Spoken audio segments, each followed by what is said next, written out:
Welcome dear student, welcome to this video. As you know हम लोग जो है वो सिस्टमेटिक्स ऑफ लिविंग ऑर्गेनिजम्स के बारे में पढ़ रहे हैं। ठीक है ना, इसमें जो है वो अब तक के हमने नॉमेनक्लेचर के बारे में देखा। लास्ट वीडियो में नॉमेनक्लेचर में जो है वो हमने उसके टाइप्स देखे। आज जो है वो हम अब फाइनली क्लासिफिकेशन के ऊपर मूव करने वाले हैं। ठीक है, तो हमारा जो आज का टॉपिक है that is kingdom system of classification. ठीक है ना, जो भी ये क्लासिफिकेशन सिस्टम है या क्लासिफिकेशन का जो प्रोसेस है ये जब स्टार्ट हुआ तो सीरीज़ ऑफ जो साइंटिस्ट हैं उन्होंने अपना अपना पॉइंट ऑफ व्यू रखा और अपने हिसाब से जो है वो ऑर्गेनिज्म, लिविंग ऑर्गेनिज्म को क्लासीफाई किया। ठीक है, तो यहाँ पर जो है सबसे पहले जो इंट्रोड्यूस किया गया था वो था two kingdom system of classification which was proposed by Carl Linnaeus. ठीक है, कार्ल लिनियस ने जो है वो बहुत आसान तरीके से लिविंग ऑर्गेनिजम्स को दो कैटेगरी में डिवाइड किया था, एक प्लांट और दूसरा एनिमल, और उनको उन्होंने नाम दिया kingdom animalia and kingdom Plantae. ठीक है, लेकिन विच वाज टोटली इनकरेक्ट, क्योंकि सारे के सारे प्लांट्स जो है, ठीक है, और सारे के सारे एनिमल्स जो है they all are not similar. चलो प्लांट की बात तो समझ में आती है कि they all are autotrophs, photosynthesis करते हैं, ये उनमें सबसे कॉमन बात है। लेकिन एनिमल्स में अगर आप बात करोगे तो there are variety of animals, उनमें सिमिलैरिटीज नहीं हो सकती और उन सभी को एक ही ग्रुप में जो है वो उन्होंने डाल दिया, चाहे फिर वो प्रोकैरियोटिक ऑर्गेनिज्म हो या यूकैरियोटिक ऑर्गेनिज्म हो। इसका ध्यान न रखते हुए उन्होंने जो है वो उन्हें एक ही ग्रुप में इंक्लूड कर दिया। इस वजह से जो है वो two kingdom system of classification fail हो गया। ठीक है, then three kingdom system of classification जो है वो हैकल नाम के साइंटिस्ट ने प्रपोज किया था और उन्होंने किंगडम प्लांटी और किंगडम एनिमेलिया के साथ में थर्ड किंगडम जो है वो इंक्लूड किया and that was kingdom Protista. ठीक है, अब जो भी ये प्रोटिस्टा था इसमें भी मतलब ये तीन सिस्टम में भी कुछ ऐसे ऑर्गेनिजम्स थे जो प्रोकैरियोटिक ऑर्गेनिजम्स थे, लोअर ऑर्गेनिजम्स थे, जिनका सेल जो है वो एडवांस नहीं था, वेल डेवलप नहीं था।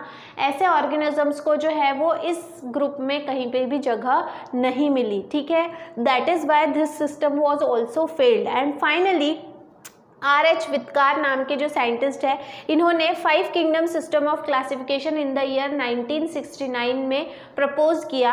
According to Whittaker there he managed to divide or classify the organisms into these 5 kingdom Monera, kingdom Protista, kingdom Fungi, kingdom Plantae and kingdom Animalia। ठीक है, आज जो हम एनिमल किंगडम सिस्टम या ऑर्गेनिज्म का जो किंगडम सिस्टम जो है क्लासिफिकेशन का जो फॉलो करते हैं वो है 5 किंगडम सिस्टम ऑफ क्लासिफिकेशन।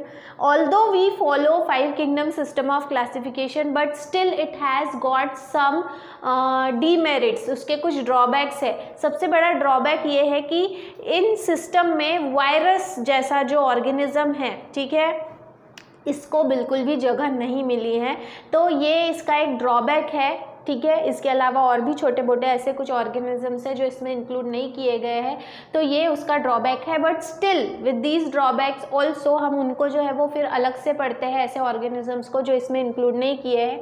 लेकिन हम जो है वो सिस्टम, जो भी क्लासिफिकेशन का जो सिस्टम फॉलो करते हैं वो है 5 kingdom system of classification. Students, जो भी ये हम चैप्टर पढ़ रहे हैं this is totally a theoretical chapter. ठीक है, तो आपको जो है वो पॉइंट वाइज ही ये समझना होगा और अगर मैं पॉइंट बोर्ड पे लिखती हूँ तो that will be more easy for you to understand. ठीक है, द थिंग्स बहुत शॉर्ट में पॉइंट्स लिखने वाली हूँ, लेकिन आई होप आपको ये जो है वो समझ में आएगा क्योंकि ये पूरा थेरोटिकल पोर्शन है। ठीक है ना, अब जो भी वित्कार है इन्होंने ऑर्गेनिजम्स को जो है वो 5 किंगडम सिस्टम में क्लासीफाई तो किया, लेकिन किस बेसिस पे, किस बुनियाद पे, किस क्राइटेरिया को लेके, उनकी जो है वो बेसिस क्या थी, क्या किस बुनियाद पे उन्होंने जो है वो कौन कौन से चीज़ों को ध्यान में रखते हुए जो है वो ऑर्गेनिजम्स को जो है वो क्लासीफाई किया। तो हम स्टेप बाय स्टेप जाएंगे। ठीक है, सबसे पहले सेल ऑर्गेनाइजेशन, उन्होंने जो है वो सबसे बेसिक चीज़ देखी कि ऑर्गेनिजम्स जो हैं वो सेल, उनमें किस किस प्रकार के सेल पाए जाते हैं। He found that there are 2 different types of cells which are found in the organisms. ठीक है, वन इज प्रोकैरियोट ठीक है, मतलब वो तो या तो वो जो ऑर्गेनिजम्स हैं वो प्रोकैरियोटिक ऑर्गेनिज्म हो सकते हैं और या तो वो यूकैरियोटिक, मतलब they are made up of prokaryotic cell और यूकैरियोटिक सेल।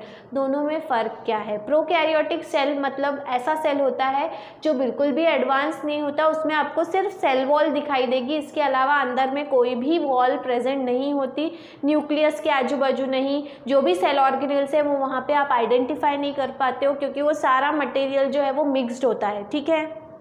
तो यहाँ पर सेल ऑर्गेनाइजेशन के बेसिस पे सेल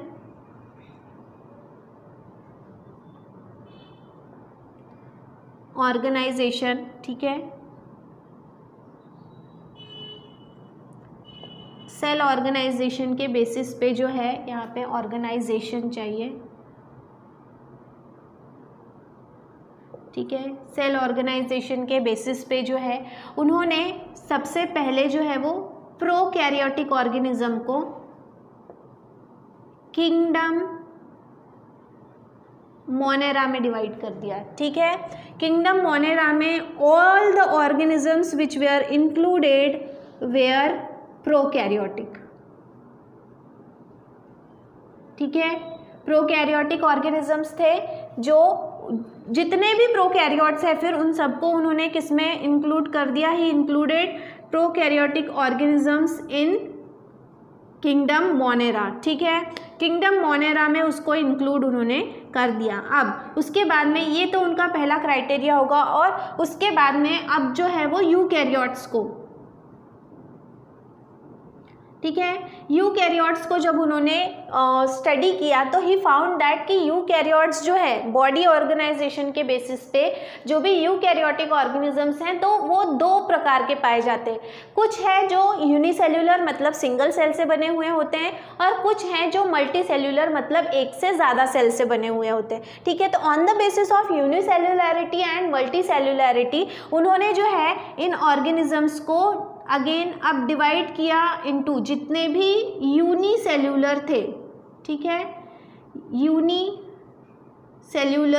यूकैरियोटिक ऑर्गेनिजम्स थे, उनको उन्होंने इंक्लूड किया किंगडम प्रोटिस्टा में, ठीक है। इस तरह से उनका दूसरा किंगडम जो है वो फॉर्म हो गया, ठीक है। तो यहाँ पर उन्होंने जो है वो यूकैरियोटिक ऑर्गेनिज्म जो यूनिसेल्युलर है उनको किंगडम प्रोटिस्टा में इंक्लूड किया, ठीक है। आई थिंक ये हम थोड़ा सा छोटा बनाएंगे तो आपको जो है वो ज़्यादा अच्छे से आगे का जो है वो पोर्शन समझ में आएगा या बनाने के लिए जगह रहेगी। तो यूकैरियोटिक जो है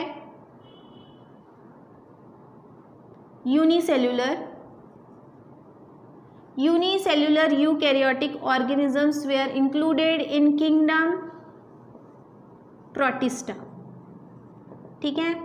देन ये जो है that is on the basis of the complexity,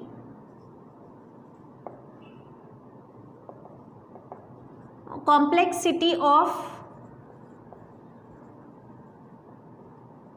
organism, मतलब वो कितना कॉम्प्लेक्स है। अगर वो यूनिसेल्युलर है तो वो सिंपलर है, और अगर वो जो है वो मल्टी सेल्युलर है तो वो क्या है? कॉम्प्लेक्स है, ठीक है। तो इस तरह से कॉम्प्लेक्सिटी ऑफ द ऑर्गेनिज्म। अब इसके बाद में नेक्स्ट जो है on the basis next criteria, second criteria fulfil होता है यहाँ पे। उसके बाद में जो मल्टी सेल्युलर ऑर्गेनिजम्स थे उन्होंने देखा कि उनका मोड ऑफ न्यूट्रिशन सेम नहीं था, ठीक है। सम ऑफ देम वेयर ऑटोट्रॉपिक, ठीक है, सम ऑफ देम वेयर हेट्रोट्रॉपिक। अब मोड ऑफ न्यूट्रिशन जो है वो कुछ ऑटोट्रॉपिक थे और कुछ हेट्रोट्रॉपिक थे, ठीक है। तो on the basis of autotrophs, ठीक है, उन्होंने जो है वो उसे किंगडम प्लांटी क्यों? क्योंकि ऑटोट्रॉप का मतलब होता है the organism which can prepare their own food material, ठीक है। तो अगर यहाँ पे हम उनका क्या देखेंगे, मोड ऑफ न्यूट्रिशन, क्योंकि ये जो है ये किसके बेसिस पे हो रहा है, मोड ऑफ न्यूट्रिशन। तो मोड ऑफ न्यूट्रिशन में जो है वो किंगडम प्लांटी जो है वो क्या है, ऑटोट्रॉफ मतलब जो अपना खाना खुद बना सकते हैं, ठीक है। अब जब उन्होंने देखा कि heterotrophic mode of nutrition, heterotrophic mode of nutrition मतलब होता है ऐसे ऑर्गेनिज्म जो अपना खाना खुद नहीं बना सकते, वो दूसरों के ऊपर डिपेंड करते हैं for the need of their food, ठीक है।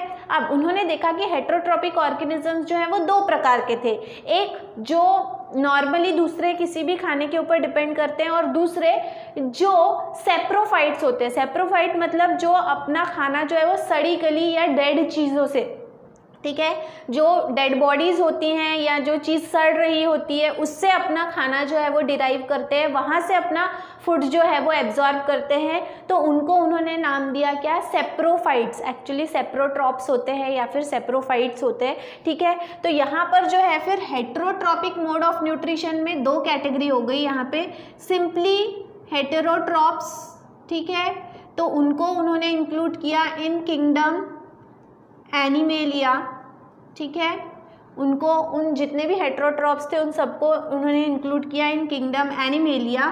और जो सड़ी गली चीज़ों से अपना खाना डिराइव कर रहे थे, ठीक है, जिनको उन्होंने क्या कहा है, सेप्रोट्रॉप्स, सेप्रोफाइट्स या फिर सेप्रोट्रॉप्स जो है जो सड़ी गली चीज़ों से अपना खाना डिराइव करते हैं, they were included in kingdom Fungi, ठीक है। सो इस तरह से जो है वो उन्होंने 5 किंगडम में जो है वो इसका क्या किया, क्लासिफिकेशन किया। और सबसे लास्ट जो है क्राइटेरिया कि देयर रोल इन इकोसिस्टम, तो उनका जो लाइफस्टाइल है या फिर रोल इन इकोसिस्टम ऐसा लिखते हैं हम, रोल इन मतलब वो नेचर में क्या रोल प्ले करते हैं, उनका क्या महत्व है। जितने भी ऑटोट्रॉप्स हैं दे ऑल आर प्रोड्यूसर्स, ठीक है। प्रोड्यूसर इसलिए क्योंकि वो खाना जब बनाते हैं, ऑटोट्रॉप्स मतलब क्या, they can prepare their own food material, वो जब अपना खुद का खाना बनाते हैं तो वो खाना जो है वो ना सिर्फ उनके लिए इस्तेमाल होता है, वो खुद के लिए इस्तेमाल करते हैं, बल्कि that food is also made available for the other living organisms, ठीक है, दूसरे लिविंग ऑर्गेनिज्म के लिए भी वो ये खाना जो है वो अवेलेबल करते हैं। प्लांट क्या करते हैं, फोटोसिंथेसिस करते हैं, फोटोसिंथेसिस की मदद से वो जो खाना बनाते हैं वो उनका शरीर तो इस्तेमाल करता ही है, लेकिन उन पेड़ पौधों के ऊपर कई सारे दूसरे जानवर हैं जो डिपेंड करते हैं, जिन्हें हम शाकाहारी कहते हैं, ठीक है, those are herbivore organism.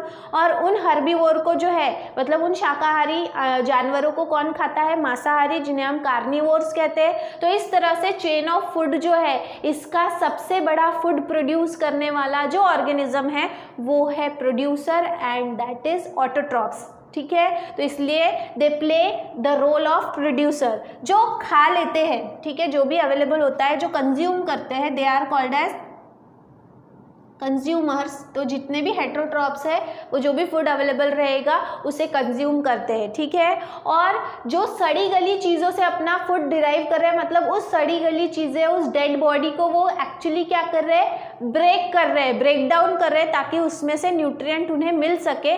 That means they play the role of decomposers, ठीक है।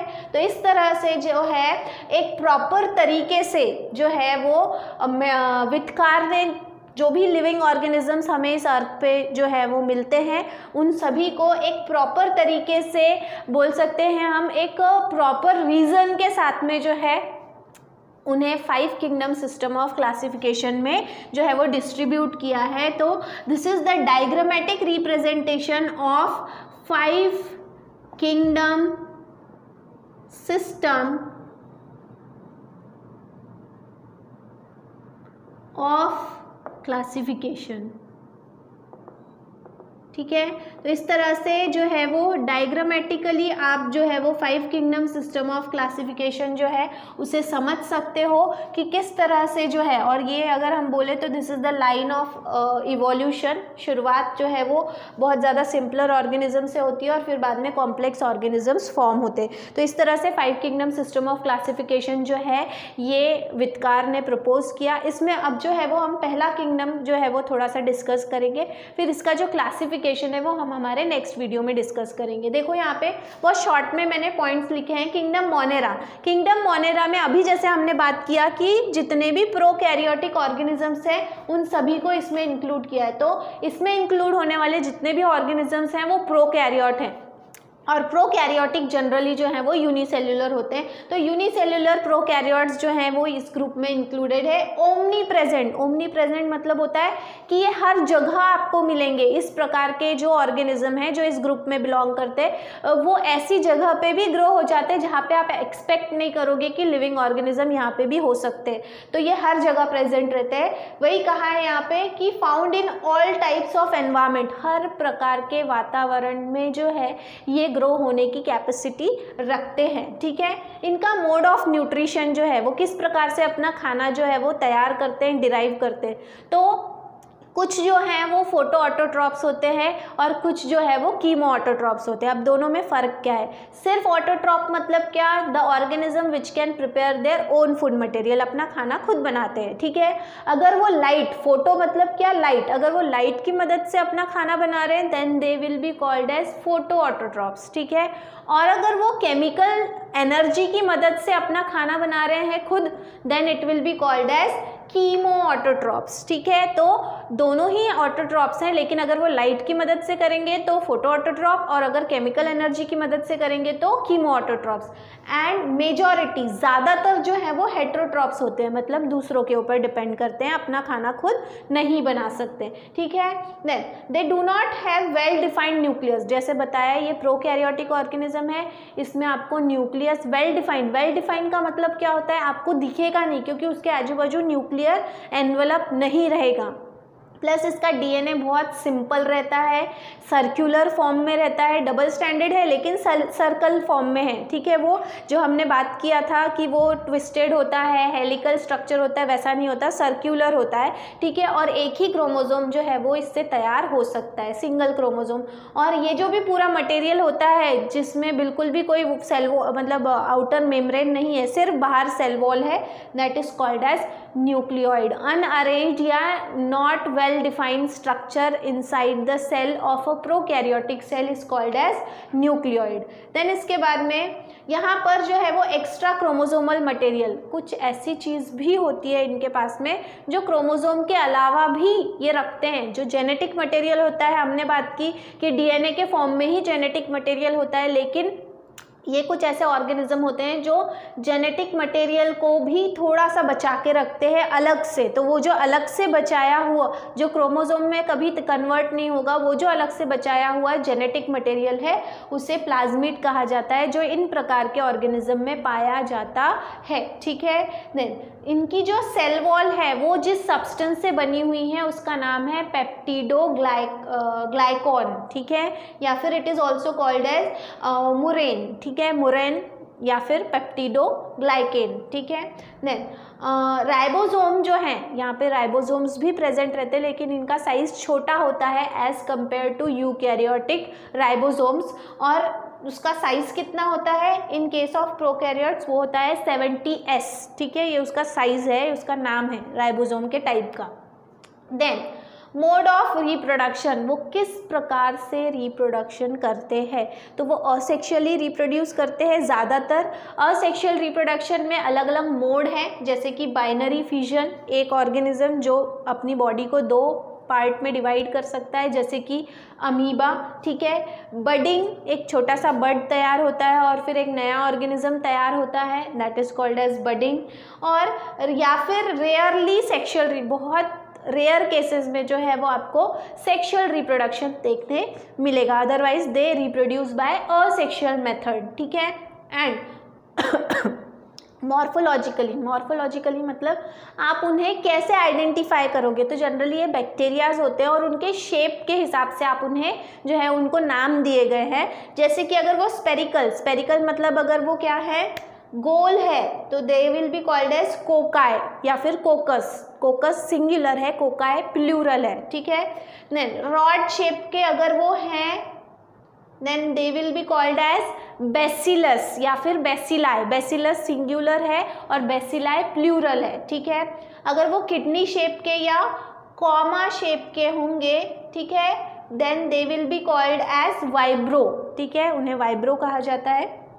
और अगर वो स्पाइरल शेप के हैं, मतलब इस तरह से वो अगर जिगजैग शेप के हैं, then they will be called as spirillum, ठीक है। तो इस तरह से on the basis of their shape they can be identify with these name, इनके नाम से पुकारा जाता है, ठीक है। So in this way these are the characters of kingdom Monera. In our next video we will be discussing about classification of kingdom Monera, मतलब kingdom Monera में और कौन कौन सी कैटेगरीज हैं उसके बारे में हम हमारे नेक्स्ट वीडियो में जो है वो डिस्कस करेंगे। आई होप आपको 5 किंगडम सिस्टम ऑफ क्लासिफिकेशन अच्छे से समझ में आया होगा और हमारा पहला किंगडम विच इज़ मोनेरा, उसके जनरल कैरेक्टर्स आपको समझ में आए होंगे, ठीक है। तो तब तक के लिए थैंक यू वेरी मच।